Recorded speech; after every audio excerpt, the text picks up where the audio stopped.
మనోజ్ఞ retirement హోంలో చేరి నెల దాటింది. అభిషేక్ తన కోసం వస్తాడని, తన కాళ్ళు పట్టుకుని క్షమించమని అడిగి బతిమాలి ఇంటికి తీసుకువెడతాడని మొదట్లో ఎదురుచూసింది. 1-2 వారాలు గడిచినా అభిషేక్ నుండి ఫోన్ కానీ మెసేజ్ కానీ ఏమీ రాలేదు. అతడొచ్చి అడిగితే తిరిగి పెడుతుందో లేదో తనకు తెలియదు. కానీ అతడు రాకపోవటంతో తన అహం బాగా దెబ్బతింటోంది. ఇంటికి చుట్టపుచుప్పుగా వచ్చిన వ్యక్తి 4 రోజులుండి వెళ్ళిపోతే ఎవ్వరూ బాధపడరు కదా. తన విషయంలో అభిషేక్ అలాగే అనుకుంటున్నాడా? తన అవసరం ఏమీ లేనట్టుగా అలా ఎలా ఉండగలుగుతున్నాడు? భౌతిక అవసరాల గురించిగా తను ఆలోచిస్తున్నది. ఆత్మగతమైన అవసరాల గురించి, ఆత్మీయతల గురించి. రోజులు గడిచే కొద్దీ అతడు రాడని అర్థం కాసాగింది. తను ఇంట్లోంచి బయటికి రావటం వల్ల అతడికి తన విలువేమిటో తెలిసి వస్తుందనుకుంది. లేదు, అతడి మనసులో తనకు పూచికప్పులంత విలువ కూడా లేదు. అతడు రావటం ఆలస్యమయ్యే కొద్దీ ఇల్లొదిలి బయటికి రావాలని తను తీసుకున్న నిర్ణయం తప్పు కాదనిపిస్తోంది. తన అవసరం లేని మనిషి దగ్గర తనెందుకు ఉండాలి? తనకు విలువనివ్వని వ్యక్తి కోసం తనెందుకు తాపత్రయపడాలి? అమ్మాయిలిద్దరూ కూడా తనతో సరిగ్గా మాట్లాడటం లేదు. తప్పంతా తనదే అయినట్టు ప్రవర్తిస్తున్నారు. అష్మితైనా కొద్దిగా నయ్యం. వారానికి ఒక్కసారైనా అమ్మా ఎలా ఉన్నావు అని మెసేజ్ చేస్తోంది. అక్షిత అస్సలు పట్టించుకోవటం లేదు. అచ్చం వాళ్ళ నాన్నలాగానే. తను ఫోన్ చేసినా కాల్ని కట్ చేసేస్తోంది. దానికైనా పట్టుదల తనకు ఉంటుందిగా. తను అక్షితకు ఫోన్ చేయటం మానేసింది. ఓ రోజు పక్కింటి ఆవిడ ఫోన్ చేసింది. మీ ఇంట్లో ఎవరో 25 ఏళ్ల అమ్మాయి ఉందా ఆంటీ? ఎవరా అమ్మాయి? మీ బంధువుల అమ్మాయా? రోజు ఆ అమ్మాయి అంకుల్తో కలిసి కారులో వెళ్ళి రావటం చూశాను. ఇంతకు మీరెక్కడున్నారా ఆంటీ? ఎప్పుడొస్తారు అంటూ మాట్లాడింది. మనోజ్ఞకు వెంటనే ఆ 25 ఏళ్ల అమ్మాయి ఎవరో అర్థమైంది. స్వప్న.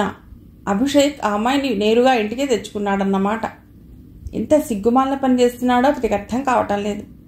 ఆ రోజు ఉక్రోషం పట్టలేక అక్షితకు మెసేజ్ ఇచ్చింది. మీ నాన్న ఏం చేశాడో చూసావా? ఓ 25 ఏళ్ల అమ్మాయిని తెచ్చి ఇంట్లోనే పెట్టుకున్నాడు అని. దానికి అక్షిత మొదటి రోజు రిప్లై మెసేజ్ ఇచ్చింది. ఇందులో నాన్న తప్పేమీ కనిపించడం లేదు. నువ్వు ఆయన్ని ఆయన కర్మానికి వదిలి వెళ్ళిపోతే ఏం చేస్తాడు చెప్పు? నువ్వు ఇంట్లో ఉంటే ఇలా జరిగేది కాదుగా. నువ్వు వదిలేసి వెళ్ళిన ఖాళీని భర్తీ చేసుకున్నాడు. తప్పంతా నీదే అని రాసింది. మనోజ్ఞకు చాలా ఆశ్చర్యం వేసింది. ఇలాంటి కూతుళ్ళు కూడా ఉంటారా?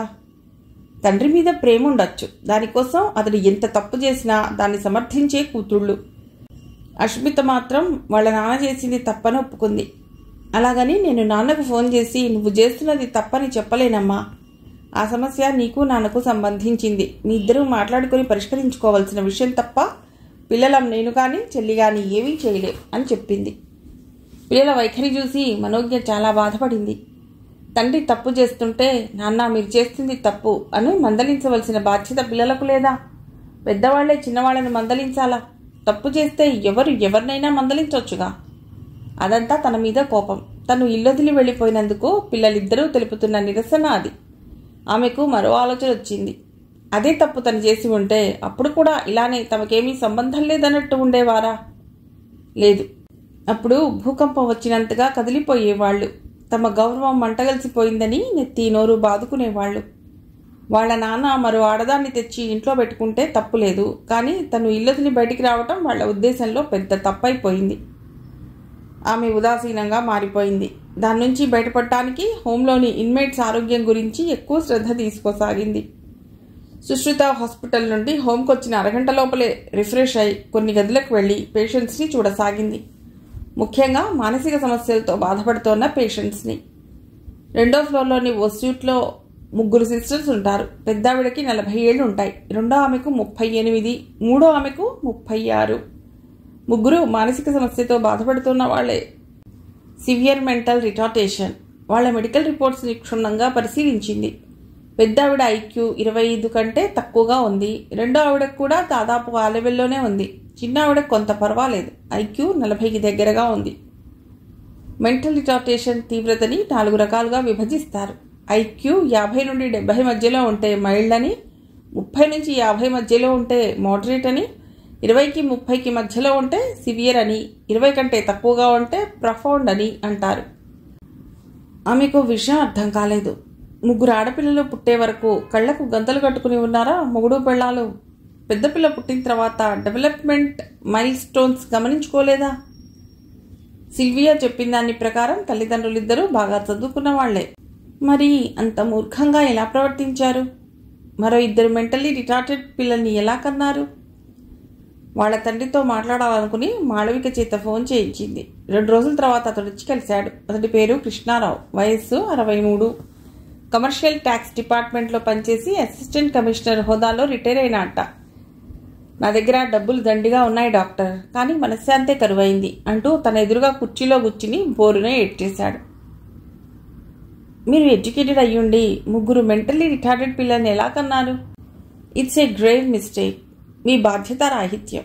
మొదటి పాప పుట్టాక మీరు పాప డెవలప్మెంట్ మైల్ స్టోన్స్ నార్మల్గా ఉన్నాయో లేదో పరిశీలించుకోలేదా అని అడిగింది. మొదట్లో పట్టించుకోలేదు డాక్టర్. పాపకు 2 ఏళ్ళు వచ్చాక గమనించుకున్నాం. 2 ఏళ్ల పాపకు ఉండవలసిన ఫిజికల్ స్కిల్స్ ఏవి తనకు పట్టుబడలేదని. ఈ లోపల 2వ పాప పుట్టింది. తల వంచుకుని అన్నాడు. 2 పిల్లలకు ఏదో డెవలప్మెంట్ ప్రాబ్లం ఉందని తెలిసి కూడా 3వ అమ్మాయిని ఎందుకు కన్నారు? 2 చాలు కదా. 3వ కాన్పులో పుట్టే బాబో పాపో లక్షణంగా పుడతారని ఆశపడ్డా మేడం. కానీ దేవుడికి మా మీద దయలేదు. 3వ పిల్ల కూడా అలానే పుట్టింది. మీది అమాయకత్వం అనుకోవాలా? కాదు, మూర్ఖత్వం. సారీ ఇలా అంటున్నందుకు. మీరు మీ మొదటి పిల్లని రెగ్యులర్గా పీడియాట్రిషియన్కి చూపించినా పాపకు 6 నెలలు రాకముందే పాప ఎదుగుదలలో ఏదో లోపం ఉందని చెప్పి ఉండేవాడు. దేవుడికి దయలేదంటూ తప్పుని దేవుడి మీదకి ఎందుకు నెడతారు? తప్పంతా మీదే. మీలోనో మీ భార్యలోనో లోపం ఉంది. మంచి డాక్టర్ని కన్సల్ట్ చేస్తుంటే ఇది జెనెటిక్ డిజార్డర్ అని, ఇక పిల్లల్ని కనొద్దని చెప్పుండేవాడు. వరుసగా 3 కనేశారు. మనోజ్ఞ తనకొస్తున్న కోపాన్ని కంట్రోల్ చేసుకోలేకపోతోంది. అతడు తల వంచుకుని కన్నీరు కారుస్తూ అన్నాడు. నేను నా పిల్లల్ని తలుచుకుని బాధపడని రోజు లేదు మేడం. ఎంతమంది డాక్టర్లకు చూపించానో, ఎన్ని మందులు వాడామో, ఏమీ ప్రయోజనం కనిపించడం లేదు. ఎన్ని రాత్రిళ్ళు నిద్ర లేకుండా గడిపానో. నేను నా భార్య బతికున్నన్ని రోజులు వీళ్ళని కాపాడుకుంటా. మా తదనంతరం వీళ్ళ పరిస్థితి ఏమిటి అని ఆలోచించి ఎంత కుంగిపోయేవాడినో. మీరు సైకియాట్రిస్ట్ కాబట్టి మీకు నిజం చెప్పనా మేడం? కొన్నిసార్లు ఈ 3 చంపేస్తే బాగుంటుందని కూడా అనిపించిన రోజులున్నాయి. వీళ్ళు బతికుండగా నేను ప్రశాంతంగా చనిపోలేను మేడం. ఆ మాటలు వినగానే మనోజ్ఞ కంగారు పడింది. అయ్యో, అది చాలా తప్ప ఆలోచన. మీరు కన్నంత మాత్రాన వాళ్ళని చంపే హక్కు మీకు లేదు. అదృష్టం ఏమిటంటే మీకు ఫినాన్షియల్ సమస్యలు లేవు. ఇటువంటి బుద్ధిమాంద్యం ఉన్న పిల్లలుండి పేదరికంలో మగ్గుతున్న కుటుంబాల గురించి ఆలోచించండి. ఎంతటి దారుణమైన పరిస్థితుల్లో ఆ పిల్లలు బతకవలసి వస్తుందో. మీ పిల్లలకు ఆ సమస్య లేదు. డబ్బులుండటం అదృష్టం అనుకోరు మేడం. పేదరికంలో ఉన్నా పర్వాలేదు. పిల్లల చిన్నప్పుడు వాళ్ల ముద్దు మాటలు, బుడిబుడి నడకలు, బోసి నవ్వులు, వాళ్ళ అల్లరి ఆటలు, కొద్దిగా పెద్దయ్యాక వాళ్ళ చదువులు, ఉద్యోగాలు, పెళ్లి సంబరాలు, వాళ్లకు పిల్లలు. పరిపూర్ణమైన జీవితం అంటే ఇదే కదా మేడం. అదృష్టాలంటే అవే కదా. మా బతుకులో అటువంటి ఏ సంతోషాలు లేవు, ఏ సంబరాలు లేవు. పిల్లల వల్ల దుఃఖం, కన్నీళ్లు, బాధలు తప్ప మాకేమీ దొరకలేదు మేడం. మా అంతటి దురదృష్టవంతులు ప్రపంచంలో ఎవరూ ఉండరేమో. అతడు కర్చీఫ్తో కళ్ళు తుడుచుకున్నాడు. అసలే దుఃఖ సాధనంలో మునిగి ఊపిరాడక గిలగిలా కొట్టుకుంటున్న అతడిని తన మాటలతో మరింత బాధపెట్టానేమో అనిపించింది ఆమెకు. అతడికి సాంత్వన కలిగించేలా మాట్లాడటం అవసరం అనుకుంది. మీరు మీ పిల్లల అవసరాలన్నీ తీర్చారు. మంచి తిండి పెట్టారు, ఖరీదైన డ్రెస్సెస్ కొని పెట్టారు, పెద్ద పెద్ద డాక్టర్లకు చూపించారు, మందులు ఇప్పించారు. ఇప్పుడు ఇంత పాష్ హోమ్లో మీ పిల్లల్ని ఉంచారు. ఇవన్నీ చేయగల ఆర్థిక స్తోమత ఉండడం కూడా అదృష్టమేగా అంది. నాకిప్పుడు 63 ఏళ్ళు డాక్టర్. ఇంకా ఎన్నేళ్లు బతుకుతానో తెలియదు. నేను పోయే లోపల నా 3 పిల్లలకు భద్రత ఏ విధంగా కల్పించాలా అని చాలా ఆలోచించాను. వీళ్లకు వంట చేయడం రాదు. వంట మనిషిని పెట్టుకుని మేనేజ్ చేసుకునేంత తెలివి లేదు. అందుకే ఈ హోంలో జాయిన్ చేశాను. నేను రిటైర్ అయ్యాక వచ్చిన బెనిఫిట్స్ మొత్తం బ్యాంకులో వేశాను. నాకు అద్దెల ద్వారా నెలకు 60,000 వస్తాయి. వాటిని కూడా అదే అకౌంట్లో డిపాజిట్ చేసే ఏర్పాటు చేశాను. ప్రతి నెల హోమ్కి కట్టవలసిన డబ్బులు ట్రాన్స్ఫర్ చేయమని బ్యాంక్కి స్టాండర్డ్ ఇన్స్ట్రక్షన్స్ ఇచ్చాను. నా పిల్లలు బతికినంత కాలం తిండికి, ఉండటానికి ప్రాబ్లం లేకుండా జాగ్రత్తలు తీసుకున్నాను. ఇప్పుడు మీరు కూడా ఉన్నారు. నా పిల్లలు మీలాంటి అనుభవజ్ఞురాలైన సైకియాట్రిస్ట్ పర్యవేక్షణలో ఉన్నారంటే నాకెంత నిశ్చింతగా ఉందో అన్నాడు. మీరుండేది రాజమండ్రిలో కదా. ఇక్కడ పిల్లలకి ఏవైనా అవసరమైతే చూసుకోవటానికి ఎవరో ఒకరు ఉండాలిగా. మీరు హెల్పర్ని కూడా ఎవరిని పెట్టలేదు. నా బావమర్తి కూతురు ఇక్కడే హైదరాబాద్లో ఉంటుంది డాక్టర్. భర్త డిఫెన్స్ ల్యాబ్లో పనిచేస్తాడు. ఆమె వారానికి ఒక్కసారి వచ్చి చూసుకుని వెళుతుంది. మాళవిక గారికి ఆమె ఫోన్ నెంబర్ ఇచ్చాను. ఏమైనా అర్జెన్సీ ఉంటే ఆమెకు ఫోన్ చేస్తే చాలు. మా తదనంతరం ఆస్తి వ్యవహారాలు, పిల్లల అవసరాలు చూసుకునేలా నేను పవర్ ఆఫ్ అటర్నీ ఆమె పేరుతోనే రాసిచ్చాను. ఆస్తులన్నీ ఆమె చేతిలో పెట్టబోతున్నారు. ఆమె నమ్మకస్తురాలేనా అని అడిగింది. నమ్మకస్తురాలే డాక్టర్ అని కొన్ని క్షణాలాగి మళ్ళా చెప్పాడు. ప్రస్తుతానికి నమ్మకంగానే ఉంటోంది. తర్వాత మారకూడదని ఎక్కడుంది? డబ్బు పాపిస్తుంది కదా. కానీ నాకు మరో గత్యంతరం లేదు. ఎవరో ఒకరిని నమ్మక తప్పదు కదా డాక్టర్ అంటున్నప్పుడు అతడి కళ్ళు మళ్ళా చెమ్మగిల్లాయి. అదంతా గుర్తుకు రాగానే ఆమెకు ఆ 3 పిల్లల్ని చూడాలనిపించింది. సమయం 8:15, డిన్నర్ 9 వరకు ఉంటుంది. అట్నుంచటు మెస్కెళ్ళి భోంచేసి వచ్చేయాలనుకుని గదికి తాళం వేసి లిఫ్ట్ ఎక్కకుండా మెట్లు దిగి వాళ్ల గదికి చేరుకుంది. తలుపు తీసే ఉంది. మనోజ్ఞ లోపలికి నడిచి ఓ కుర్చీలో కూర్చుంటూ, ఎలా ఉన్నారు, భోజనాలు చేశారా అని అడిగింది. 3లోకి చిన్నావిడ సమాధానం ఇచ్చింది, చేశామా ఆంటీ అని. మిగతా 2 టీవీలో వస్తున్న పాటలు చూస్తూ కూర్చున్నారు. 7 వీళ్ల గదికే భోజనాలు పంపిస్తారు కాబట్టి 8 లోపలే తినేసి ఉంటారనుకుంది. ఇక్కడ మీకు సౌకర్యవంతంగా ఉందా? ఏమైనా ఇబ్బందిగా ఉంటే నాకు చెప్పండి అంది. బాగానే ఉందా ఆంటీ? మళ్ళా చిన్నావిడే సమాధానం ఇచ్చింది. ఆమె పేరు వందన. 3లోకి రిటార్టేషన్ తక్కువగా ఉంటుంది ఆమెకే కాబట్టి అక్కలిద్దరి బాధ్యత కూడా ఆమెనే తీసుకుంటుందని వీళ్ల నాన్న కృష్ణారావు చెప్పిన మాటలు గుర్తొచ్చాయి. అక్కలిద్దరికీ తలదువ్వటం, జడలు వేయటం, గీజర్ ఆన్ చేసి వేడినీళ్లు బకెట్లో నింపి పెట్టడం, భోజనాల తర్వాత ప్లేట్లు తీసుకెళ్లి బయట పెట్టడం, బెడ్ సర్దడం అన్నీ తానే చేస్తుందిట. రేపటి నుంచి డిన్నర్ చేశాక ఓ అరగంట వీళ్ల దగ్గర కూర్చుని బిహేవియరల్ థెరపీ ఇవ్వాలనుకుంది. ఈమె 2 అక్కలు కూడా ఈమె మీద ఆధారపడకుండా తమ పనులు తాము చేసుకునేలా తర్ఫీదు ఇవ్వాలని నిర్ణయించుకుంది. బిహేవియరల్ థెరపీ అంటే వాళ్ళకేమీ అర్థం కాదని, రేపటి నుంచి భోజనాల తర్వాత వచ్చి ఓ అరగంట మీతో గడుపుతాను సరేనా అంది వందన వైపు చూస్తూ. దాదాపు 36 ఏళ్ల వయస్సున్న 5-6 ఏళ్ల చిన్నపిల్లల తల ఊపుతూ సరే ఆంటీ అంది వందన. మనోజ్ఞ మెట్లు దిగి మెస్ వైపుకు నడుస్తూ వాళ్ల గురించే ఆలోచించింది. భోజనం చేస్తున్నప్పుడు కూడా అవే ఆలోచనలు. కాలో చెయ్యో వంకరగా పుట్టిన పిల్లలు ఎలాగోలా బతికేస్తారు. మూగా చెవిటి వాళ్ళు కూడా బతుకు భారంగా అనిపించినా బండిని లాగించేస్తారు. ఫిజికల్లీ డిజేబుల్డ్ పర్సన్స్ అందరిలోకి అంధుల జీవితం దుర్భరం. కానీ వాళ్లకు కళ్ళు కనిపించకపోయినా మెదడు బాగానే పనిచేస్తూ ఉంటుంది కాబట్టి మంచి చెడు తెలుస్తాయి. ఎవరితో ఏం మాట్లాడాలో, ఎలా మాట్లాడాలో, ఎవరేం చేస్తున్నారో, ఎలాంటి వాళ్ళో వాళ్ళకు అర్థమవుతూ ఉంటుంది. కానీ మెంటల్ రిటార్టేషన్ ఉన్న పిల్లల పరిస్థితి ఘోరాతి ఘోరం. సివియర్ రిటార్టేషన్ ఉన్నవాళ్ళైతే 2-3 ఏళ్ల వయసున్న పిల్లలకున్నంత జ్ఞానమే ఉంటుంది. వాళ్ళు జీవితాంతం మరొకరి మీద ఆధారపడి బతకవలసిందే. బిహేవియరల్ థెరపీ, స్పెషల్ ఎడ్యుకేషన్తో వాళ్ల పనులు వాళ్ళు చేసుకునేలా తర్ఫీదు ఇవ్వచ్చు. వందనకు పెళ్లి చేసిన విషయం కృష్ణమూర్తి చెప్పినప్పుడు తను చాలా ఆశ్చర్యానికి లోనైంది. మెంటలీ రిటార్టెడ్ పిల్లని పెళ్లి చేసుకోవటానికి ఎవ్వరూ ముందుకు రారు. అలాంటిది వాడెవడో పెళ్లికి ఒప్పుకున్నాడంటే చాలా ఆదర్శ పురుషుడై ఉంటాడనుకుంది. లేదట, కృష్ణమూర్తి ఇస్తానన్న 25 లక్షల కట్నానికి ఆశపడి చేసుకున్నాట. అదే ఊళ్ళో సంబంధం కాబట్టి తన కూతురికి ఏదైనా కష్టం వస్తే చూసుకోవచ్చని ఆశపడ్డాట. పెళ్లికి ముందే పిల్ల గురించి అన్ని విషయాలు చెప్పారట. వంట చేయటం రాదని చెప్పినప్పుడు, మీరేమీ దిగులు పడకండి అన్నయ్య గారు, వంటదే ఉంది, నేను వండి నా కోడలికి పెడతాను, నా సొంత కూతుర్లా చూసుకుంటాను అంటూ ఆ అబ్బాయి తల్లి భరోసా కూడా ఇచ్చిందిట. కారు కావాలని ఓసారి, ఇల్లు కొనుక్కోవడానికి డబ్బులు అవసరమని మరోసారి బాగానే డబ్బులు గుంజారట. ఆ తర్వాత పిల్లని రకరకాలుగా హింసించటం మొదలెట్టారట. నువ్వు దర్జాగా కాలు మీద కాలేసుకుని కూర్చుంటే నేను వండి పెట్టాలా? నీ పని మనిషిని అనుకుంటున్నావా? వంట చేయడం రాకపోతే మీ ఇంటికెళ్ళి నేర్చుకునిరా పో అని ఓ రోజు తన్ని తరిమేశారట. పిల్ల ఏడ్చుకుంటూ ఇంటికి వస్తే కృష్ణమూర్తి వెళ్ళి ఆమె అత్తామామల కాళ్ళు పట్టుకుని వంట మనుషులు పెట్టుకుంటే ఏ ఖర్చు తనే భరిస్తానని చెప్తే, నెల మీ దగ్గరికి వచ్చి దేవరించలేంగా, 25 ఏళ్లకయ్యే ఖర్చంతా ఇప్పుడే ఇచ్చేయండని దానికోసం మరో 25 లక్షలు తీసుకుని పిల్లని ఇంట్లోకి రానిచ్చారట. అంతటితో వందన కష్టాలు తీరిపోలేదు. పెళ్లికి ముందు నుండి అతడికో అమ్మాయితో సంబంధం ఉందిట.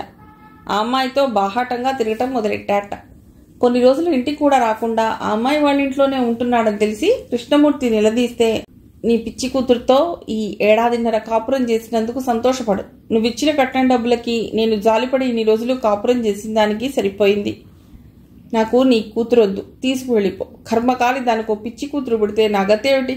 అందుకే నేను విడాకులు అప్లై చేయబోతున్నాను అన్నట్ట. అమ్మాయి మెంటల్లీ రిటార్డెడ్ అన్న విషయం దాచిపెట్టి పెళ్లి చేసి మోసం చేశారని, పిచ్చి పిల్లతో కాపురం చేయడానికి తను ప్రతిరోజు హింసపడుతున్నానని తనకు విడాకులు మంజూరు చేయమని కోర్టుకు విజ్ఞప్తి చేయడంతో విడాకులు తొందరగానే గ్రాంట్ అయ్యాయట. అప్పుడు వందన వయసు కేవలం 20 ఏళ్లు. పెళ్లికి ముందే అబ్బాయికి తన తల్లిదండ్రులకు అమ్మాయికున్న రిటార్టేషన్ గురించి చెప్పినట్లు ఎటువంటి రుజువులు లేకపోవడంతో కృష్ణమూర్తి చేతులు ముడుచుకుని కూర్చోవలసి వచ్చిందిట. విడాకులు మంజూరైన వారం లోపలే ఆ అబ్బాయికి ఎవరితో సంబంధం ఉందో ఆ అమ్మాయినే పెళ్లి చేసుకున్నట్ట. ఆ 1.5 సంవత్సరాల కాలంలో వందన ఎన్ని హింసలు పడి ఉంటుందో తలుచుకోగానే మనోజ్ఞకు గుండె పిండేసినట్లయింది. మెంటలీ రిటార్టెడ్ అమ్మాయిలకు పెళ్లి చేయాలన్న కోరికతో డబ్బులు ఎరవేసి ప్రలోభపెట్టి అబ్బాయిలకు కట్టబెట్టకూడదు. దానివల్ల అనర్థాలు, నష్టాలు, అవమానాలు తప్ప మిగిలిదేవీ ఉండదు. కానీ ఎవరైనా మనస్ఫూర్తిగా పెళ్లి కొప్పుకుంటే పెళ్లి చేయవచ్చు. అటువంటి ఆదర్శ పురుషులు ఎక్కడున్నారు? మెస్లోకి జాకబ్ రావడం చూసి మనోజ్ఞ తన ఆలోచనలోంచి బయటపడి, గుడ్ ఈవినింగ్ సార్, ఎలా ఉన్నారు అని పలకరించింది. గుడ్ ఈవినింగ్ డాక్టర్, బాగున్నాను అన్నాడు అతడు. ఎవరూ లేని టేబుల్ని వెతుక్కుని అక్కడ కుర్చీలో కూర్చుని మెల్లిగా డిన్నర్ చేయటంలో మునిగిపోయాడు. అతడు తనతో, మా పెద్దమ్మాయి కూడా డాక్టరే, గైనకాలజిస్ట్. మిమ్మల్ని చూసినప్పుడు నాకు మా పెద్దమ్మాయి జ్ఞాపకం వచ్చింది అని చెప్పినప్పటి నుండి అతనంటే ఓ రకమైన ఆత్మీయ భావం ఏర్పడింది. తను కూడా అనాయాసంగానే ఓ డాక్టర్గా అడగటం లేదు, మీ డాక్టర్గా అడుగుతున్నాను చెప్పండి అనేసింది. అలా తను ఎప్పుడూ ఏ పేషెంట్తోనూ అనలేదు. పేషెంట్లను పేషెంట్లుగానే చూసింది. అలా ఎందుకందో ఇప్పటికీ అర్థం కాని విషయం. బహుశా అతన్ని చూడగానే ఏదో దగ్గరితనం అనిపించి ఉండవచ్చు. అప్రయత్నంగానే ఆత్మీయత ఏదో అల్లుకుని ఉండవచ్చు. అందుకేనేమో ఆ తర్వాత అతడు ఎదురుపడినప్పుడల్లా తన నాన్నను చూసుకున్న అనుభూతి కలగసాగింది. అతడి కూతురు హైదరాబాద్లోనే ఉంటే చూడటానికి ఎందుకు రాదు? తమ్ముడు కూతురు చూసుకోవాల్సిన అవసరమే వచ్చింది. అంత పెద్ద ఉద్యోగం చేసి కూడా ఏమీ ఆశలు సంపాదించుకోలేకపోయాడా? ఓ ఫ్లాట్ కొనుక్కోవడానికి సరిపడా రిటైర్మెంట్ బెనిఫిట్స్ కూడా వచ్చుండవా? సొంత ఫ్లాట్లో తనకొచ్చే పెన్షన్తో 2 పనివాళ్ళని పెట్టుకుని దర్జాగా బతకొచ్చు కదా. ఎందుకు ఇక్కడ ఉంటున్నాడు? అతడి జీవితంలో ఏం జరిగి ఉంటుంది? అతడి గురించి తెలుసుకోవాలన్న బలమైన కోరిక. ఉదయం రౌండ్స్కి వెళ్లి ఇన్మైట్స్ బీపీ చెక్ చేసి అనారోగ్యంతో బాధపడుతున్న వాళ్ళని పరామర్శించి వచ్చిన సిల్వియా డాక్టర్ మనోజ్ఞతో, జాకబ్ సార్ జ్వరంతో బాధపడుతున్నారు మేడం. టెంపరేచర్ చూశాను, 102 డిగ్రీలు ఉంది. టాబ్లెట్లు ఇవ్వబోతే తీసుకోలేదు. హోమియో మందులే వాడతానని చెప్పారు. హోమియో మందులతో జ్వరం కంట్రోల్లోకి వస్తుందంటారా అంది. హై టెంపరేచర్ ఉంటే మొదట దాన్ని తగ్గించే మందులు వాడాలిగా. హోమియో మందుల గురించి నాకు సరైన అవగాహన లేదు. నేను వెళ్ళి జాకబ్ గారితో మాట్లాడొస్తాను అంది మనోజ్ఞ. అవసరం లేదు మేడం, మీరు చెప్పినా వినడు, మొండి మనిషి. అయినా మీరు హాస్పిటల్కి బయలుదేరే సమయం అయిందిగా. 11ంటికి డాక్టర్ షంషుద్దీన్ గారు వస్తారుగా, ఆయన చూసుకుంటారులేండి అంది. అయ్యో, ఆయన చూసుకోవటానికి హెల్పర్ కూడా లేడుగా. అతడి తమ్ముడి కూతురి మానసకు ఫోన్ చేయకపోయారా? మీ దగ్గర అమ్మాయి నెంబర్ ఉందిగా. ఇంతకు ముందోసారి అలా ఫోన్ చేసి చెప్పినందుకే కదా మేడం నన్ను కోప్పడ్డారు. ఇందాక కూడా నన్ను హెచ్చరించారు. ఆ అమ్మాయికి ఫోన్ చేసి ఇబ్బంది పెట్టొద్దని చెప్పారు అంది సిల్వియా. హాస్పిటల్కి వెళ్ళడానికి తయారవుతున్న సమయంలో కూడా మనోజ్ఞ అతడి గురించి ఆలోచించింది. అతడికి మానసికి మధ్య ఉన్న అనుబంధం చాలా అపురూపంగా అనిపించింది. ఆ అమ్మాయి తన వల్ల ఇబ్బంది పడకూడదని అతడి తాపత్రయం. అతడికి ఏ రకమైన ఇబ్బంది లేకుండా చూసుకోవాలని మానస ఆరాటం. తండ్రి కూతుళ్ల మధ్య కనిపించే ఇటువంటి అద్వితీయమైన అనుబంధం తమ్ముడి కూతురులో పెనవేసుకుపోవటమే ఆశ్చర్యం. మనోజ్ఞ హాస్పిటల్కి వెళ్ళటం కోసం మెట్లు దిగి గ్రౌండ్ ఫ్లోర్కి చేరుకుంది. కారు అన్లాక్ చేయబోతూ ఆగిపోయింది. జాకబ్ గారికి ఎలా ఉందో ఒక్కసారి చూసొస్తే మంచిది అనుకుంది. మళ్ళా మెట్లెక్కి అతడి గదికి చేరుకుంది. ఎలా ఉంది మీకు అని అడుగుతూనే స్టెథోస్కోప్తో గుండెని, లంగ్స్ని పరీక్షించింది. మామూలు జ్వరమే డాక్టర్, హోమియో మందు వేసుకున్నాను, తగ్గిపోతుంది అన్నాడు జాకబ్. శరీరం హై టెంపరేచర్కి లోనైనప్పుడు దాన్ని కంట్రోల్ చేయకపోతే లోపల కొన్ని కణజాలాలు దెబ్బతింటాయి. మీరు హోమియో మందులు వాడండి, వద్దనను. కానీ టెంపరేచర్ 101కి లోపలే ఉండేలా జాగ్రత్త పట్టడం అవసరం. అలోపతి మందులైతేనే వెంటనే రిజల్ట్ కనిపిస్తుంది. క్రోసిన్ వేసుకోండి, ఒళ్ళు నొప్పులుంటే డోలో వేసుకోండి. ప్లీజ్ నా మాట వినండి అంది. ఇది వైరల్ ఫీవర్లా ఉంది డాక్టర్. తలనొప్పి, ఒళ్ళు నొప్పులతో పాటు చలిగా కూడా ఉంది. వైరస్ని కంట్రోల్ చేయడానికి అలోపతిలో సరైన మందులు లేవట కదా. దీనికి హోమియోపతే బెస్ట్. ఆర్సెనిక్ ఆల్బ్ అనే మందు వేసుకున్నాను. దానివల్ల టెంపరేచర్ కూడా తగ్గుతుంది. Don't bother about me, I will take care of my self అతడు నవ్వడానికి ప్రయత్నిస్తూ అన్నాడు. సరే మీ ఇష్టం, కానీ నాదో రిక్వెస్ట్. టెంపరేచర్ 102 దాటితే మాత్రం యాంటీపైరటిక్ టాబ్లెట్లు వేసుకోవాల్సిందే. నేను నర్స్కి ఫోన్ చేసి మీకు టాబ్లెట్లు పంపిస్తాను. ఈ ఒక్క విషయంలో నా మాట వినండి అంది.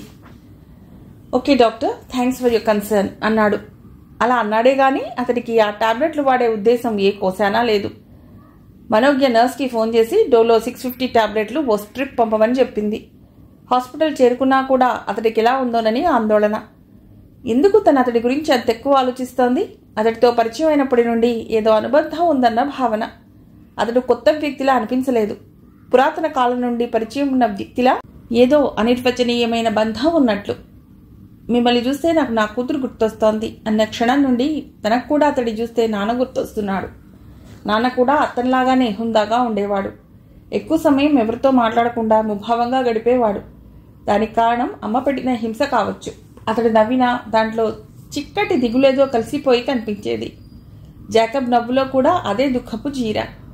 నాన్న కూడా జాకబ్ లాగానే ఇంట్రోవర్ట్, మనసు విప్పి మాట్లాడేవాడు కాదు. అన్నీ తనలోనే దాచుకునేవాడు.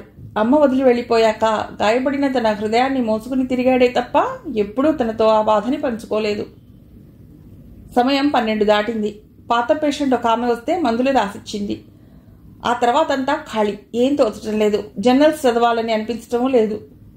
జాకబ్కి ఎలా ఉందో, లంచ్లో ఏం కూరలు వండారో, అవి సహిస్తాయో లేదో. ఇన్మేట్స్లో ఎవరికైనా జ్వరం వస్తే జావ కాసిస్తారు తప్ప నోటికి రుచిగా ఉండేలా ప్రత్యేకంగా ఏమీ వండి పెట్టరు. హోటల్కి వెళ్ళి భోంచేసినట్టే.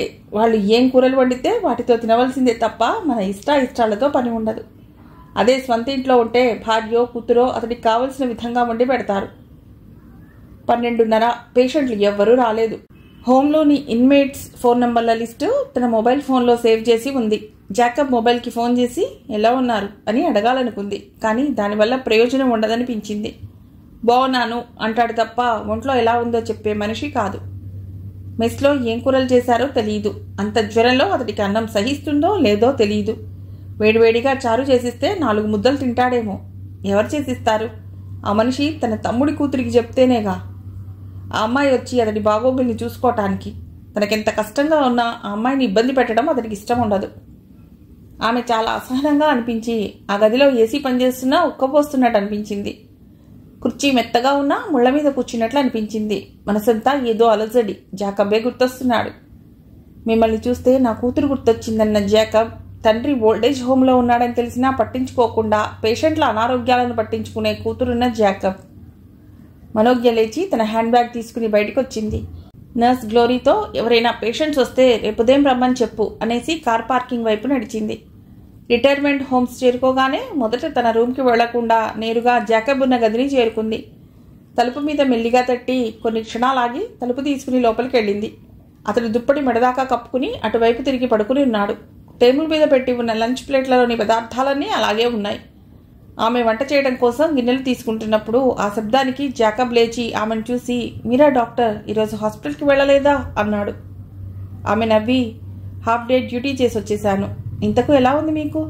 గాఢంగా నిద్ర పట్టిందేమోనని లేపలేదు. లంచ్ చేయలేదెందుకు అని అడిగింది. ఏమీ తినాలనిపించలేదు డాక్టర్, నోరంతా చేదుగా ఉంది. ఆమె డిజిటల్ థర్మామీటర్తో టెంపరేచర్ చూసింది. 103కి దగ్గరగా ఉంది. మీరు డోలో వేసుకోలేదు కదూ? కొద్దిగా కోపంగా అంది. లేదు డాక్టర్.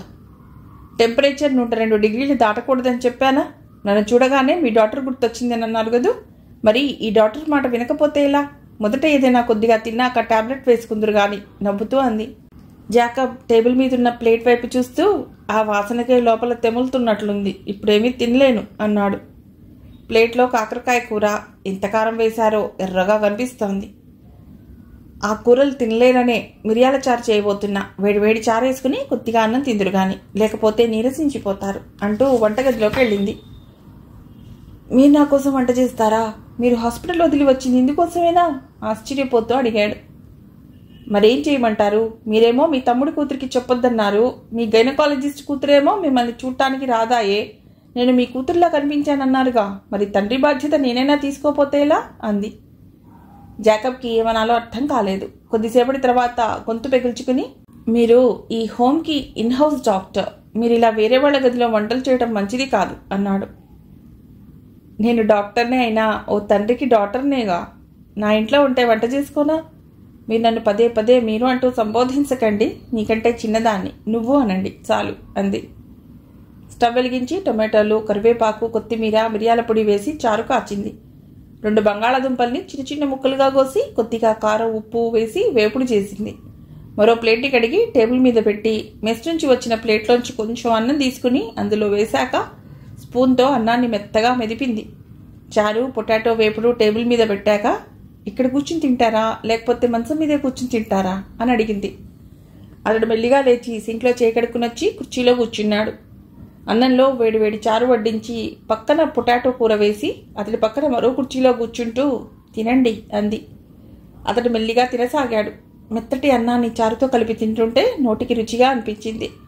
చారుతో తినడం పూర్తయ్యాక లేపబోతుంటే ఆపి, చివర్లో పెరుగుతో తింటే భోజనం పూర్తయినట్టు అంటూ ఆమె మరో పిడికెడన్నం మెత్తగా చేసి దాంట్లో పెరుగు కలిపి ఇచ్చింది. అతడికి వాళ్ళమ్మ గుర్తొచ్చింది. పెరుగు తినకపోతే ఊరుకునేది కాదు, అచ్చం మనోజ్ఞ చెప్పినట్లే చెప్పేది. అతడికి చిన్నప్పుడు పెరుగు మజ్జిగ ఇష్టం ఉండేది కాదు, వాళ్ళమ్మ బలవంతంగా తినిపించేది. ఆ తర్వాత అలవాటైపోయింది. అతడు లేచి మంచం మీద కూర్చుంటూ, ఎందుకు నా కోసం ఇంత శ్రమపడ్డారు అన్నాడు. అలా అంటున్నప్పుడు అతడి కళ్ళు అశ్రుపూరితాలయ్యాయి. ఆ తడి కళ్ళల్లో మెరుస్తూ కృతజ్ఞత. మళ్ళా మీరు అంటున్నారు, కూతురు ఎవరైనా మీరని అంటారా నవ్వుతూ అంది. అతడి చేతికి డోలో 650 టాబ్లెట్ ఇచ్చి గ్లాస్తో నీళ్ళిచ్చింది. అతడు మారు మాట్లాడకుండా టాబ్లెట్ వేసుకున్నాడు. కొద్దిసేపు పడుకోండి, సాయంత్రం వచ్చి చూస్తాను అనేసి అతడు పడుకున్నాక దుప్పటి కప్పి తలుపుని దగ్గరగా వేసి మెస్కి వెళ్ళింది. అప్పటికే ఇన్మేట్స్ తినడం పూర్తయినట్టుంది. హెడ్ కుక్ మిగతా వర్కర్స్ తింటున్నారు. డాక్టర్ గారు మెస్లోకి రావటం చూసి హెడ్ కుక్ వెంకటేష్ కంగారు పడుతూ, మేడం మీ భోజనాన్ని గదికి పంపమంటారా అన్నాడు. వద్దు, ఇక్కడే తింటాను అంటూ ఓ టేబుల్ దగ్గర శ్రీను కూర్చుని ఉంటే అతడి పక్క కుర్చీలో కూర్చుంటూ అంది. మీరు మాతో కలిసి భోజనం చేస్తారా ఆశ్చర్యపోతూ అడిగాడు. ఏం చేయకూడదా, మీలో ఎవరికైనా అభ్యంతరమా ఏమిటి నవ్వుతూ అంది. అయ్యో ఎంత మాట డాక్టర్, మీరు మాతో కలిసి తినటం మా అదృష్టం అన్నాడు వెంకటేష్. ఆమె భోంచేశాక తన గదిలోకి వెళ్ళి కొద్దిసేపు విశ్రాంతి తీసుకుంది. ఆమెకు నాన్న గుర్తొచ్చాడు. మెడిసిన్ కోర్సు చేసేటప్పుడు నాన్న తనను హాస్టల్లో చేర్పించాడు. నాన్నని ఒంటరిగా వదిలి హాస్టల్కి వెళ్ళటం తనకు ఇష్టం లేదని చెప్పినా వినలేదు. ఇక్కడుంటే నీ చదువు సజావుగా సాగదు తల్లి, రోజు కాలేజీకి వెళ్ళి రావటం వల్ల ఇంత సమయం వృధా అవుతుందో ఆలోచించావా? హాస్టల్లో ఉంటే ఆ సమయాన్ని కూడా సద్వినియోగం చేసుకోవచ్చు కదా అంటూ నచ్చ చెప్పాడు. కాలేజీ వదిలాక హాస్టల్కి వచ్చిన క్షణం నుండి తనకు నాన్నే గుర్తొచ్చేవాడు. ఎప్పుడూ ఆయన గురించి దిగులే తనకు. ఏం వండుకున్నాడో, తిన్నాడో లేదో, ఆరోగ్యం ఎలా ఉందో, ఇంట్లో ఒంటరిగా బాధపడుతున్నాడేమో, జ్వరమో జబ్బో చేస్తే ఎవరు చూస్తారు లాంటి ఆలోచనలు. రోజు కనీసం 2 సార్లైనా ఫోన్ చేసేది. ఫోన్ చేశావా నాన్న అని అడిగేది. చేశానమ్మా అనేవాడు. ఎలా ఉన్నావు అని అడిగితే నాకేం తల్లి శుభ్రంగా ఉన్నాను అనేవాడు నవ్వుతూ. తనకెందుకో అనుమానం వస్తూ ఉండేది. ఒంట్లో బాలేక బాధపడుతున్నా తనకు చెప్పకుండా దాచిపెట్టి బాగున్నానంటున్నాడేమోనని. సెలవుల్లో ఇంటికి వెళ్ళినప్పుడు పక్కింటి పిన్నిగారికి చెప్పి పెట్టింది నాన్న గురించి కొద్దిగా వాకప్ చేస్తూ ఉండమని, ఏమైనా ముఖ్యమైన విషయం ఉంటే తనకు ఫోన్ చేయమని. ఓ రోజు సాయంత్రం కాలేజీ నుండి హాస్టల్కి రాగానే నాన్నకు ఫోన్ చేసి ఎలా ఉన్నావు అని అడిగింది. బాగున్నాను తల్లి అన్నాడు ఎప్పటికీ మళ్ళీ. ఓ గంట గడవక ముందే పక్కింటి పిన్నిగారి నుండి ఫోన్ వచ్చింది. మీ నాన్నకు జ్వరం వచ్చింది, ఇందాక వెళ్ళి చూస్తే మూలుగుతూ పడుకుని ఉన్నాడు, ఉదయం నుండి ఏమీ తిన్నట్టు లేదు, బాగా నీరసించిపోయాడు, నేను జావ కాచిస్తానన్నా వద్దన్నాడు అందామె. తనకు కాలు నిలవలేదు. వెంటనే బయలుదేరి ఇంటికి వెళ్ళింది. వడలిపోయిన నానమొహం చూడగానే దుఃఖంతో పాటు కోపం కూడా వచ్చింది. నీకు ఆరోగ్యం బాగాలేకున్నా నాకు చెప్పకుండా దాచిపెట్టేటట్టయితే ఇక హాస్టల్కే వెళ్ళను అంది కోపంగా. నువ్వు ఒంటరి వాడివి కాదు నాన్న, నిన్ను చూసుకోవటానికి నేను బతికే ఉన్నాను అంటూ నాన్నను పట్టుకుని ఏడ్చేసింది. మామూలు జ్వరమే తల్లి, 2 రోజులు సతాయించదే తగ్గిపోతుంది, ఇంత చిన్న విషయం నీకు చెప్పి ఇబ్బంది పెట్టడం ఇష్టం లేక చెప్పలేదు అంటూ నాన్న నీరసంగా నవ్వాడు. తను 4 రోజులు ఇంట్లోనే ఉండి నాన్నను కంటికి రెప్పలా చూసుకుంది. జ్వరం పూర్తిగా తగ్గి ఒంట్లో సత్తు వచ్చాకే హాస్టల్కి వెళ్ళింది. అనారోగ్యంగా ఉంటే దాచకుండా తనకు చెప్పాలని నాన్న చేత ప్రమాణం చేయించుకుని మరీ వెళ్ళింది. జాకబ్ కూడా నాన్నలాగానే ప్రవర్తిస్తున్నాడు. తనకు ఆరోగ్యం బాలేకున్నా మానసును ఇబ్బంది పెట్టకూడదని ఆమెకు తెలియపరచలేదు. ఒంటరిగా బాధపడే మనస్తత్వం తప్ప ఆ బాధని తన ఆత్మీయులతో పంచుకోవాలని అనుకోడు. సాయంత్రం మళ్ళా అతడి గదికి వెళ్ళి టెంపరేచర్ చూసింది. 101. రాత్రికి అన్నం తిననంటే మెస్లో చెప్పి పల్సగా చపాతీలు చేయించింది. క్యారెట్తో కూర చేసి అతడు తినే వరకు ఉండి టాబ్లెట్ వేసుకున్నాక ఆమె భోజనానికి వెళ్ళింది. మర్నాడు ఉదయం టెంపరేచర్ 100 డిగ్రీలకు వచ్చింది. అతడి చేత 2 ఇడ్లీలు తినిపించి టాబ్లెట్ వేశాక కొన్ని జాగ్రత్తలు చెప్పి హాస్పిటల్కి వెళ్ళింది. 1 గంట వరకు పేషెంట్లను చూసి హోమ్కి తిరిగొచ్చి జాకబ్ని చూసుకుంది. 3వ రోజుకి అతడి టెంపరేచర్ నార్మల్కి వచ్చింది. నీకెలా కృతజ్ఞతలు చెప్పాలో తెలియటం లేదు, చెమ్మగిలిన కళ్ళతో మనోజ్ఞ వైపు చూస్తూ అన్నాడు జాకబ్. తండ్రికి సేవ చేయటం కూతుళ్ల బాధ్యత, దానికి కృతజ్ఞతలు చెప్పరు నవ్వుతూ అంది. నీ తండ్రి గారి గురించి నాకేమీ తెలియదు, కానీ ఓ విషయం మాత్రం చెప్పగలను. నీలాంటి కూతురున్నందుకు ఆయన చాలా అదృష్టవంతుడు అన్నాడు. నేనలా అనుకోను. అంత గొప్ప తండ్రి నాకున్నందుకు నేనే చాలా అదృష్టవంతురాలను అనుకుంటాను అంది మనోజ్ఞ. 8 ఏళ్ల క్రితం తన తండ్రి చనిపోవటానికి కొన్ని గంటల ముందు తనను దగ్గరకు తీసుకుని, ఇన్నాళ్ళు నన్ను కన్న తల్లిలా కాపాడుకున్నావు తల్లి, మరో జన్మంటూ ఉంటే నీకు కొడుగ్గా పుట్టి నీ రుణం తీర్చుకోవాలనుంది అంటూ చెమర్చిన కళ్ళతో చెప్పిన మాటలు గుర్తొచ్చాయి. నాకిద్దరు కూతుళ్ళు, అల్లారు ముద్దుగా పెంచాను, వాళ్ళ అవసరాలన్నీ తీర్చాను. వాళ్ళు ఏదడిగినా కాదనకుండా ఇచ్చాను. కానీ ఈ వయసులో వాళ్ళు నాకు ఆసరాగా ఉండవలసింది పోయి నన్ను శత్రువులా చూస్తున్నారు. నా గురించి అస్సలు పట్టించుకోరు. అంత తప్పు నేనేం చేశానో ఇప్పటికీ నాకు అర్థం కాదు. ఇప్పటి వరకు మానసే నా కూతురు అనుకునేవాణ్ణి, ఇప్పుడు నాకిద్దరు కూతుళ్ళున్నారన్న సంతోషం అంటూ బొటబొటా కన్నీరు కార్చాడు. శనివారం రోజు పెదనాన్నని చూడటానికి హోంకు వచ్చిన మానస అతడికి జ్వరం వచ్చిన విషయం తెలుసుకుని కంగారు పడింది. తనకు చెప్పకుండా దాచినందుకు కోప్పడింది, బాధపడింది. డాక్టర్ మనోజ్ఞ చేసిన సపర్యల గురించి తెలుసుకుని ఆమె గదికి వెళ్ళింది. మా పెదనాన్న మనస్తత్వం తెలుసు కాబట్టి ఇన్నాళ్ళు దిగులుగా ఉండేది మేడం. తనకు బాలేకున్నా చెప్పకుండా దాచిపెడతాడు. ఇప్పుడు మీరున్నారుగా, నాకు ఆ దిగులు లేదు అంటూ ఆమె చేతులు 2 పట్టుకుని కళ్ళకు అద్దుకుంది. మొదట నాకు విషయం చెప్పు, మీ పెదనాన్న ఓల్డేజ్ హోమ్లో చేరవలసిన అవసరం ఏమొచ్చింది? నా వల్లనే పెదనాన్న ఇంట్లో గొడవలు జరిగాయి మేడం. I feel guilty. నా కోసమే పెద్దమ్మని 2 అక్కల్ని వదిలి ఇక్కడికి వచ్చేశారు. నీ వల్లనా? నువ్వేం చేశావు? పెదనాన్నతో ప్రేమగా ఉండటమే నేను చేసిన తప్పు. నన్ను చెల్లిని చదివించింది మా పెదనాన్నే. 2 అక్కలతో పోలిస్తే ఆయనకు నాతోనే సాన్నిహిత్యం ఎక్కువ. మేమిద్దరం క్లోజ్ ఫ్రెండ్స్లా ఉంటాం. పెదనాన్న రిటైర్ అయ్యే వరకు పెద్దమ్మకు కానీ అక్కలకు కానీ మా మధ్య ఉన్న అనుబంధం గురించి తెలియదు. తెలిసాక వాళ్లలో జలసీ మొదలైంది. నన్ను పెదనాన్న నుండి దూరం చేయాలని చాలా ప్రయత్నించారు. అది వీలు కాకపోవడంతో పెదనాన్ననే వాళ్ళ నుంచి దూరం చేసుకున్నారు. నాకు నమ్మశక్యం కాకుండా ఉంది. జలసీతో భర్తను కన్న తండ్రిని ఎవరైనా దూరం చేసుకుంటారా? అసలు ఏమైంది? అర్థమయ్యేలా చెప్పు అంది మనోజ్ఞ. పెదనాన్నకు 3 ఏళ్లకు ఒకసారి ట్రాన్స్ఫర్స్ వచ్చేవి. పెద్దమ్మకు హైదరాబాద్లో ఉన్న సొంతిల్లు వదిలి వేరే ఊరు వెళ్ళటం ఇష్టం ఉండేది కాదు. పిల్లల చదువులు పాడవుతాయని పిల్లల్ని కూడా పంపేది కాదు. నా 7వ తరగతి నుండి నేనే పెదనాన్నకు తోడు. ఎక్కడికి ట్రాన్స్ఫర్ వచ్చినా నన్ను తీసుకెళ్లేవారు. నేను 10వ తరగతి పాస్ అయ్యే వరకు మా ఇద్దరి కోసం వంట మనిషిని ఏర్పాటు చేశారు. ఆ తర్వాత నేనే వంట చేసేదాన్ని. నేను ఏం వండినా ఎలా వండినా పెదనాన్న చాలా ఇష్టంగా తినేవారు. మా అమ్మ చేసినట్టే చేశావు తల్లి అంటూ సంతోషపడేవారు. రిటైర్మెంట్కి ఇంకా 6 ఏళ్లుందనగా ఆయనకు నాగ్పూర్కి ట్రాన్స్ఫర్ అయింది. నన్ను అక్కడే ఇంజనీరింగ్లో చేర్పించారు. ఎంటెక్ కూడా అక్కడే పూర్తి చేశాను. మేమిద్దరం ఎంత సరదాగా ఉండేవాళ్ళమో, ఎంత సంతోషంగా ఉండేవాళ్ళమో. నా జీవితంలో హ్యాపీయెస్ట్ డేస్ అవి. ఆ రోజులు గుర్తొచ్చాయేమో. మానస పెదవుల మీద చిరునవ్వు తళక్కున మెరిసింది. ఆ అనుభూతిలోంచి బయటికి రావడం కోసం కొన్ని క్షణాలు చెప్పడం ఆపి మళ్ళా కొనసాగించింది. ఆ 6 ఏళ్లలో పెద్దమ్మ ఒక్కసారి కూడా నాగ్పూర్కి రాలేదు. పెదనాన్నే హైదరాబాద్కి వెళ్ళొచ్చేవారు. ఆయన రిటైర్ అయినాక ఆయనతో పాటు నేను కూడా హైదరాబాద్ వచ్చేసాను. పెదనాన్నగారిది 3 అంతస్తుల బిల్డింగ్. నేను 2వ అంతస్తులో ఓ పోర్షన్లో ఉండేదాన్ని. నాకు కాగ్నిజెంట్లో జాబ్ వచ్చింది. బయట హాస్టల్లో ఉండే అవకాశం ఉన్నా నేను పెదనాన్న కోసం వాళ్ళింట్లోనే ఉండిపోయాను. అదే మేము చేసిన తప్పనిపిస్తోంది. పెదనాన్నకు నేనంటే ఎంత ఇష్టమో, నాకు పెదనాన్నంటే ఎంత ప్రాణమో వాళ్ళు గమనించసాగారు. పెదనాన్న ఎక్కడికి వెళ్ళినా అక్కల్ని పిలవకుండా నన్ను తీసుకెళ్లేవారు. 12 ఏళ్ల నుండి ఆయన అలవాటు కదా. ఆయన్నేమీ అనలేక నన్ను సూటిపోటి మాటలతో గాయపరిచేవారు. ఒకసారి ఏదో నింద మోపి నన్ను బయటికి నెట్టేయబోతే నా తప్పు లేకున్నా నేను పెద్దమ్మ కాళ్ళు పట్టుకుని బతిమాలుకున్నాను, నన్ను ఇంట్లోంచి పంపించొద్దని. నేను లేకపోతే పెదనాన్నను ఎవరు చూసుకుంటారన్న దిగులు. మానస తలను కిందికి దించి కన్నీళ్లు తుడుచుకుంది. అప్పుడు మీ పెదనాన్న ఇంట్లో లేరా? లేరు. హైత్నగర్లో ఉన్న 10 ఎకరాల పొలం చూసి రావడానికి వెళ్ళారు. ఆయన తిరిగొచ్చాక నేనేమీ చెప్పలేదు. ఇప్పటి వరకు పెదనాన్నకి ఈ విషయం తెలియదు. అసలు సమస్య అంతా నా పెళ్లి దగ్గర మొదలైంది. పెళ్లికి 1 రూపాయి ఖర్చు చేసినా ఊరుకునేది లేదని పెద్దమ్మ పట్టుబట్టి కూర్చుంది. కట్నకానుకలు ఇచ్చి నా పెళ్లి చేసే స్తోమత మా నాన్నకెక్కడుంది? పెదనాన్నకు పెద్దమ్మకు ఈ విషయంలో పెద్ద గొడవ అయింది. మన మనవాళ్లకు మనవరాళ్లకు చెందవలసిన డబ్బుల్ని వేరే వాళ్ల కోసం ఖర్చు చేస్తానంటే ఎలా ఒప్పుకుంటాను అంది పెద్దమ్మ. అక్కలిద్దరూ పెద్దమ్మ అభిప్రాయాన్నే బలపరిచారు. అప్పటికి అక్కలిద్దరికీ పెళ్లిళ్ళై పిల్లలున్నారు. నా తమ్ముడి పిల్లలు కూడా నా పిల్లలే, వాళ్ళ బాధ్యత నాదే అన్నాడు పెదనాన్న. మీ పెదనాన్న రిటైర్ అయినప్పుడు పిఎఫ్ గ్రాడ్యుయేటీలన్నీ కలిపి లక్షల్లో బెనిఫిట్స్ అంది ఉంటాయిగా, మీ పెద్దమ్మను అడగవలసిన అవసరం ఏముంది? పెదనాన్నకు మొదటి నుంచి ఓ అలవాటు ఉంది. స్థలాలు కొన్నా, పొలాలు కొన్నా పెద్దమ్మ పేరుతోనో అక్కల పేరుతోనో కొనేవారు. ఇల్లు పెద్దమ్మ పేరునే ఉంది. రిటైర్ అయినాక వచ్చిన డబ్బుల్ని పెద్దమ్మ పేరుతో ఫిక్స్డ్ డిపాజిట్లో పెట్టారు. అందుకే నా పెళ్లికి డబ్బుల కోసం చాలా ఇబ్బంది పడ్డారు. ఎవరికో వడ్డీకి ఇచ్చిన డబ్బులు రావాల్సి ఉంటే వాళ్ళని అడిగి డబ్బులు వెనక్కి తీసుకుని నా పెళ్లి, చెల్లెలు పెళ్లి చేశారు.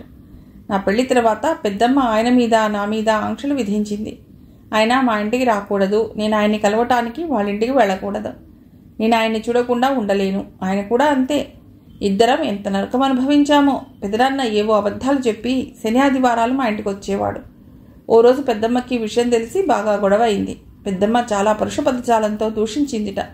అది పెదనాన్న తట్టుకోలేకపోయాడు. నేను నా పిల్లలు కావాలో మానస కావాలో తేల్చుకోండి అందిట పెద్దమ్మ. నాకు మానసే కావాలి అని పెదనాన్నగారు కట్టుబట్టలతో ఇక్కడికి వచ్చేశారు. మానస వెక్కిళ్ళు పెట్టి ఏడవసాగింది. ఎందుకు ఏడుస్తావు? అంత గొప్పగా ప్రేమించే పెదనాన్న ఉన్నందుకు సంతోషపడాలి కదా అంది మనోజ్ఞ.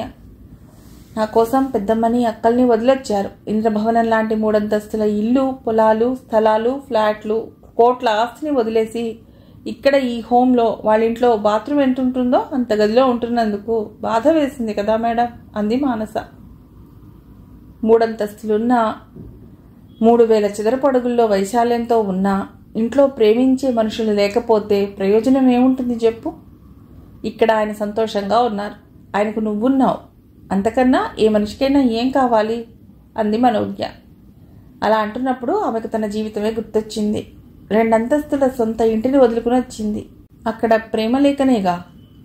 జాకబ్ గారికి మళ్ళీ తన పేరున కూడా ఆస్తులేమీ లేవు. కానీ జాకబ్ గారి కోసం ప్రాణమైనా ఇచ్చే మానస ఆయనకుంది. మరి తనకెవరున్నారు?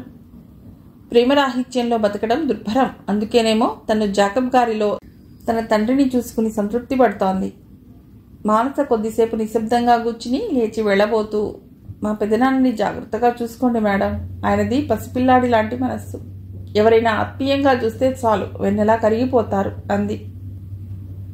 నేను అంతే, కానీ నన్ను ఆత్మీయంగా చూసే వాళ్ళెవరూ లేరు అని మనసులో అనుకుని పైకి మాత్రం నవ్వుతూ, నువ్వేమీ వరీ కాకు, నేను చూసుకుంటాలే అంది. జాకబ్కి ఎంత ప్రయత్నించినా నిద్ర రావటం లేదు. ఆలోచనలు ఉప్పెనలా ముంచేస్తూ ఆలోచనలు. ఏమిటి జీవితం? ప్రాకులాడేంత ఏముందని ఇందులో? ఏది శాశ్వతం కాదు. యవ్వనంలో ఉన్నప్పుడు ప్రేమ శాశ్వతం అనుకున్నాడు. ప్రేమ ఎప్పుడూ ఒకేలా అందంగా మలిచిన పాలరాతి శిల్పంలా ఉండదు. కాలం కరిగే కొద్దీ పాలరాయి కాస్త బండరాయిలా మారిపోవచ్చు. అందమైన ఆకృతి వికారంగా రూపాంతరం చెందొచ్చు. మనుషులే శాశ్వతం కానప్పుడు ప్రేమలు, అనుబంధాలు, ఆత్మీయతలు శాశ్వతం అనుకోవటం ఎంతటి భ్రమో. మనుషులు తమని తాము మోసం చేసుకుంటూ ఎలా బతికేస్తారో. తను కూడా అటువంటి భ్రమంలోనేగా మొన్నటి వరకు బతికాడు. గాయత్రి ప్రేమ మంచు పర్వతంలా ఉన్నతమే కాదు, శాశ్వతం కూడా అనుకున్నాడు. ఆమె ప్రేమ సముద్రమంత లోతైనదనుకున్నాడు. ఎప్పటికీ ఇంకిపోని అజరామరమైన ప్రేమ తన సొంతమైనందుకు పొంగిపోయాడు. కానీ చివరికి ఏమైంది? పూర్తిగా ఎండిపోయి ఎడారిలా మారిపోయింది. గాయత్రిని పెళ్లి చేసుకోవటానికి వాళ్ళ నాన్న పెట్టిన షరతులన్నింటినీ ఒప్పుకున్నాడు. అమ్మ హెచ్చరిస్తూనే ఉంది. తనకే ప్రేమ మైకంలో ఏమీ తెలియలేదు. మా అమ్మాయిని మతం మార్చుకోమని బలవంత పెట్టకూడదు అనేది అతడి మొదటి షరతు. అసలు తనకు అలాంటి ఉద్దేశమే లేనందువల్ల వెంటనే దానికి ఒప్పుకున్నాడు. సరదాకి కూడా గాయత్రిని చర్చికి తీసుకువెళ్ళకూడదు, బైబిల్ చదవమని చెప్పకూడదు అనేది అతడి 2వ షరతు. దానికి కూడా మనస్ఫూర్తిగా ఒప్పుకున్నాడు. నువ్వు మతం మారాలి, మా హిందూ మతంలోకి రావాలి అన్నప్పుడే చాలా ఆలోచించాడు. తనకు ఈ కులాల మీద, మతాల మీద నమ్మకం లేదు. కానీ మతం మారవలసిన అవసరం ఏమిటో అర్థం కాలేదు. గాయత్రి హిందూ మతాన్ని అనుసరిస్తుంది, తను క్రిస్టియన్ మతాన్ని. గాయత్రి గుళ్లకు, గోపురాలకు వెడుతుంది, తను చర్చి వెడతాడు. గాయత్రి హిందూ దేవుళ్లను పూజిస్తుంది, తను జీసస్ని ప్రార్థిస్తాడు. ఎవ్వరూ వేరే వాళ్ల మత నమ్మకాల్లో జోక్యం చేసుకున్నప్పుడు తను మతం మారవలసిన గత్యం ఏమిటని గాయత్రి వాళ్ళ నాన్ననే అడిగాడు. చాలా అవసరం. రేపు మీకు పిల్లలు పుడితే వాళ్ళదే మతం అవుతుంది? ఏ మతానికి చెందిన పేర్లు పెడతారు? వాళ్ళ పెళ్లిళ్ళు ఏ మతస్థులతో చేస్తారు? మతం ముద్ర లేకుండా మన సమాజంలో మనుగడ సాగించడం చాలా కష్టం. మీకు పుట్టబోయే నా మనవడు, మనవరాళ్లు కష్టపడటం నేను భరించలేను. దీనికి ఒక్కటే పరిష్కారం. నువ్వు మా మతంలోకైనా రావాలి, లేదా మా అమ్మాయి మీ మతంలోకైనా మారాలి. మా అమ్మాయి మతం మారటాన్ని నా ప్రాణం పోయినా ఒప్పుకోను. ఇక మిగిలింది నువ్వు మతం మారటమే అన్నాడు. గాయత్రికి తన మతమన్నా దేవుళ్ళన్నా వల్లమాలిన ఇష్టం. గుళ్ళకెళ్ళి పూజలు చేయటం మరీ ఇష్టం. నువ్వేమంటావు అనేలా తను గాయత్రి వైపు చూశాడు. ప్లీజ్, నా కోసం, మనకు పుట్టబోయే పిల్లల కోసం అంది బతిమాలుతూ గాయత్రి. అమ్మ మాత్రం వద్దురా, నా మాటినరా, మతం మారొద్దురా అంటూనే ఉంది. చివరికి గాయత్రి మీద తనకున్న ప్రేమే గెలిచింది. మతం మారటానికి ఒప్పుకున్నాడు. మతం మారితే పేరు కూడా మారాలి కదా. ఏ పేరు పెడితే బాగుంటుందో మీరిద్దరూ ఆలోచించుకుని చెప్పండి. ఎల్లుండి మంచి ముహూర్తం ఉంది. ఆర్య సమాజ్ ఆధ్వర్యంలో మతం మారే తంతు నిర్వహిద్దాం అన్నాడు గాయత్రి వాళ్ళ నాన్న. తనకు చాలా ఇష్టమైన పేరు జాకబ్. బైబిల్ ప్రకారం అబ్రహం మనవడు జాకబ్. పేరు మార్చుకోకుండా వేరే ఏమైనా దారి లేదా అని అడిగాడు గాయత్రిని. అదెలా కుదురుతుంది? హిందూ మతస్థుల్లో ఎవరికైనా జాకబ్ అనే పేరుంటుందా? మన పిల్లల్ని స్కూల్లో చేర్పించాక వాళ్ళ తల్లి పేరు గాయత్రి, తండ్రి పేరు జాకబ్ అని మిగతా విద్యార్థులకు తెలిస్తే మన పిల్లల్ని ఏడిపించరా? దానివల్ల మన పిల్లలు ఇన్ఫీరియారిటీ కాంప్లెక్స్కి లోనే బాధపడుతుంటే మీరు భరించగలరా అంది. నేను బ్యాంక్ ఉద్యోగస్తుని కదా, రికార్డులో ఉన్న పేరు, సర్టిఫికెట్లలో ఉన్న పేరు మార్చుకోవాలంటే చాలా పెద్ద తతంగం తెలుసా అన్నాడు తను. అక్కడెవరు మార్చుకోమన్నారు? మీ పేరే ఉంచుకోండి. మీకు ఇష్టం అన్నారు కదా జాకబ్ అనే పేరు. మన పిల్లల చదువులు, పెళ్లిళ్ళు, పేరెంటాల విషయంలోనే హిందూ పేరు వాడితే సరిపోతుంది అంది. ఆ సమయంలో అది చాలా మంచి ఆలోచన అనిపించింది. కానీ దానివల్లనే తను కష్టాలు ఎదుర్కోవాల్సి వస్తుందని అప్పుడు ఊహించలేదు. నాకు ప్రత్యేకంగా ఇష్టమంటూ ఏమీ లేదు. నీకే పేరు నచ్చితే ఆ పేరు పెట్టుకుంటా అన్నాడు గాయత్రితో. నాకు మా దేవుళ్లలో రాముడు అంటే ఇష్టం కదా, ఆయన్ని రాజేంద్ర అని కూడా పిలుస్తారు. ఆ పేరు ఎలా ఉంది అంది. ఆర్య సమాజంలో ఏదో తంతు నిర్వహించి పేరుని రాజేంద్రగా మార్చి గాయత్రి వాళ్ళ ఇంటి పేరుని చేర్చి ఓ సర్టిఫికెట్ ఇచ్చారు. ఆ తంతు ముగిశాక గాయత్రి వాళ్ళ నాన్న హిందూ వివాహ పద్ధతుల ప్రకారం తమ పెళ్లిని జరిపించాడు. మిగిలిన కథ తర్వాతి భాగంలో.